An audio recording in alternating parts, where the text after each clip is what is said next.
Okay, the graph represents the number of tickets sold for the school play for 5 days. If you skip reading the words, you might miss out on important information. It says the number of tickets sold on day 2 was half the number of tickets sold on day 1. And we are supposed to decide if it's true or false. Well, I always like to write the numbers on top of the bars.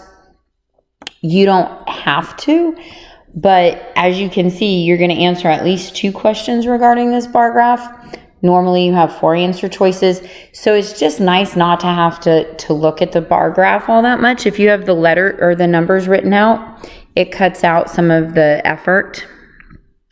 So if you look, we have 50, 60, 70, 80, 90, 100. So 80, 140, oops, I missed this guy down here, 50, 70, let's see, 120. So, the number of tickets sold on day 2 is 50 tickets, is half the number of tickets sold on day 1. Day 1 is 80 tickets. Is 50 half of 80? Well, half means dividing by 2. So if you divide 80 by 2, you get 40. So is it true or false? False. So let's check the next statement. It says the number of tickets sold on day 5 was 100 for 50% the number of tickets sold on day 1. True or false? So day 5 is 120.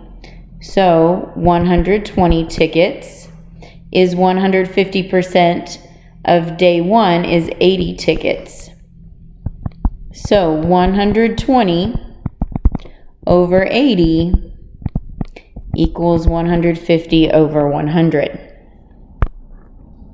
You're going to have to cross product to see if these equal.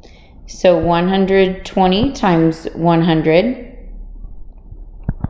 is 12,000. And 80 times 150, well, I don't know. You're going to have to do the work on that one. Is also 12,000. So is 120 equal to 150% of 80? It is true.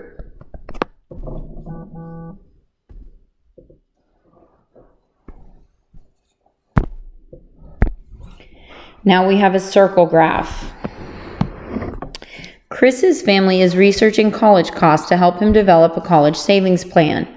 Chris researched the average cost of a year at public university and sketched a circle graph to show how he might budget his money. Number 1 says what percentage, means you're doing a proportion, of the average annual cost is Chris budgeting for transportation expenses. Actually, we don't even have to do a proportion. This whole circle equals how many percent? Everything, everything, everything. Ooh. Everything in that circle is 100%. And if you look, everything has a percent on it except for transportation. So you're going to add all of these up. Oops.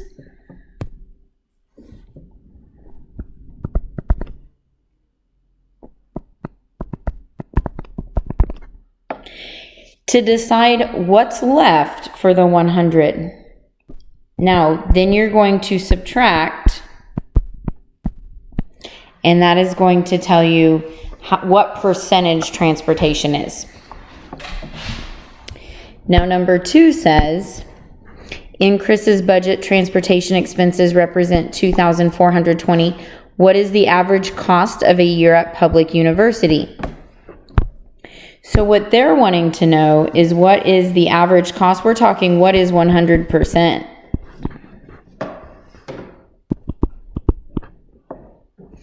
Now we know $2,420 is transportation. And you already calculated transportation.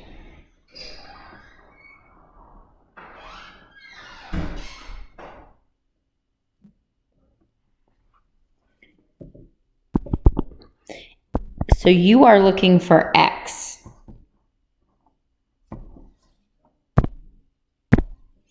Now number 3 says, well, I guess I could go ahead and solve that with you. You've got enough to do on your own.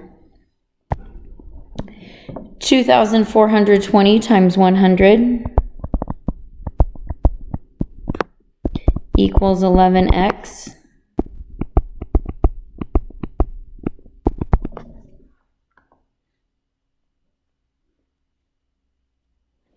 Don't trust me, double check me. I think it's 220. Now, does that make sense?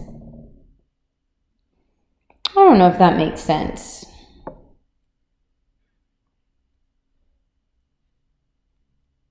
I think I'm missing a couple zeros. 0, 0. That seems better to me. $22,000. Y'all, I know that's a lot of money, but that might be actually pretty darn accurate. Number 3 says, how much more, now that tells you subtract, how much more money does Chris plan to spend on room, board, and transportation and personal expenses than on tuition fees and books?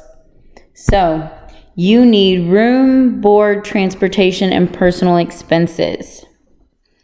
So, I'm going to get rid of all this. Room and board, transportation, and personal expenses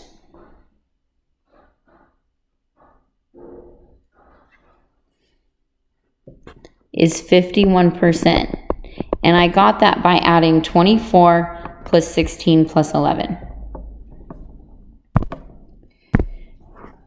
Tuition fees and books are 49%. And I got that by adding 42 plus 7. So, how much more tells me I'm going to subtract 51 minus 49 and get 2%. Now, if we said the average cost is $22,000, you solve for X to find out how much more dollars.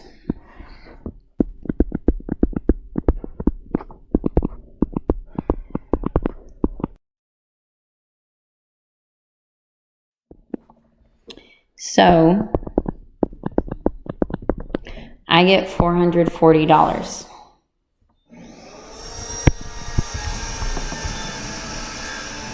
Sorry about the saw noise. They're working on my house while I'm making this video, which is exciting because my house is broken and needs worked on. But it's noisy for y'all.